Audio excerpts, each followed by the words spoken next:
Give Matt Brown a title shot. Let me repeat myself. Give the immortal Matt Brown a title shot. I'm not done yet. I have to say this one more time. Give that mother blanking man, give him a freaking title shot. That was an amazing fight. That is one of the most epic fights I've seen. Probably the best fight I've seen all year. One of the best UFC fights I've ever seen. Anybody who skipped this card thinking, oh, it's just Fox Sports 1, it's just Matt Brown and Erick Silva, there's nothing on the line here. Wrong. Very, very wrong. In fact, stop watching this video right now. Go find a replay of this fight. I don't care what you have to do to see this fight. Go see this fight. Matt Brown finished Erick Silva at 2:11 of the third round after Erick Silva just wouldn't die for 2 straight rounds. And that's only because in the first round, Matt Brown didn't die either. That's why this is possibly the fight of the year, maybe the fight of the last 2 or 3 years, because 2 or 3 times in the first round, it looked for sure like Erick Silva was going to tap out Matt Brown. No, Matt Brown doesn't die. He's not called the Immortal because it's catchy and it looks good on a t-shirt.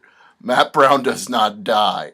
He got out of it. He was hurt with body shots. He still kept coming. He kept rocking Silva with knees, throwing elbows, and Silva wouldn't go down.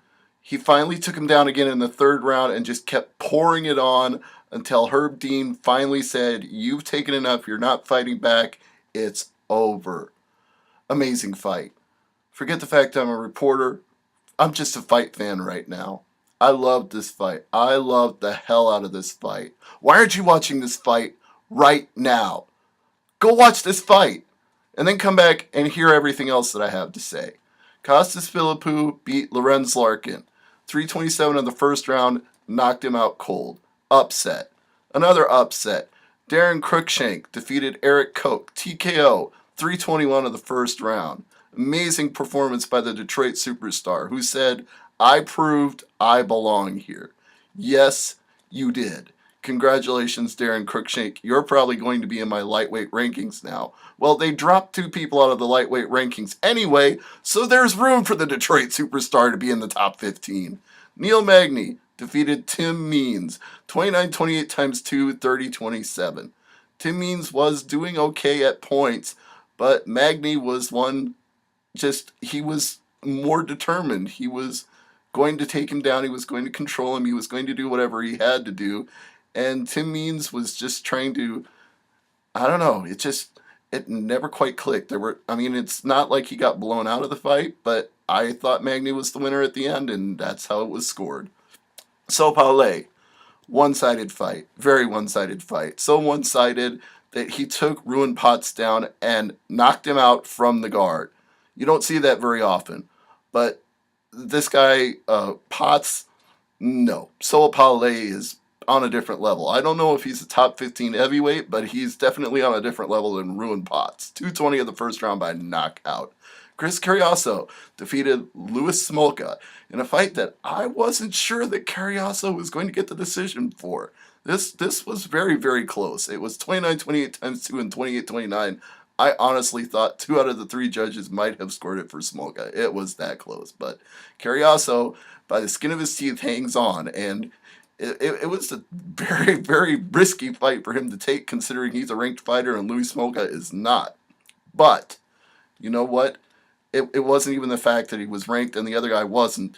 It was the fact that he gave up like almost a foot in height, or maybe it was less than that. But man, Smolka looked way bigger than him and had way more reach. But Cariaso just kept using his kicks, getting in, getting out, and just outstruck him and did enough. But Smolka was very, very close in this fight. So, Fox Sports prelims. Ed Herman, former guest of Glove Up or Shut Up.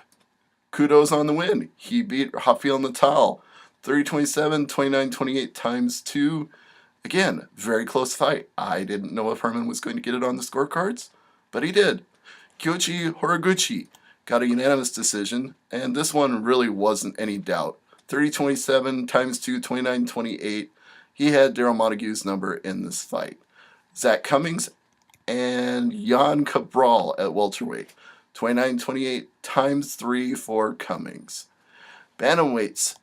Johnny Eduardo. Big upset. Knocks out 4th ranked Eddie Wineland, 4:37 of the first round. So I guess now there's going to be some room in another weight class for a guy to move up, because Eddie Wineland's going to drop like a stone after this one. Prelims. Nick Lentz beats Manville the Anvil Gamburyan. This one was another pretty clear fight. First round maybe was close, but the second and third, Nick Lentz totally took over, which you would expect because he's a distance fighter. He wrestles, he does controlling things on the fence, on the ground. Nick Lentz knows how to win fights. They may call him the Carney. Some people may not like the way he fights, but damn it if he doesn't win. 30-27 across the board. Justin Salas and Ben Wall was good enough to be bonused when they had some time to fill on the main card. So this one was a knockout at 2:41 of the first round for Justin Salas. So congratulations to him. And in the opener, Albert Tunov knocked out Anthony Lapsley, who just looked absolutely flat in there. You could tell having to cut 3 more pounds the day of weigh-ins really got to him. He just allowed himself to be pushed into the fence and hit. He literally had no defense for anything. 3:56 of round 1. It was merciful that it ended there because Lapsley looked bad. That's the recap. I'm still excited because that fight was amazing. You're not watching this fight? Wait, go watch that fight, Matt Brown. Go watch the immortal Matt Brown, and UFC give him a title shot. Give him a title shot.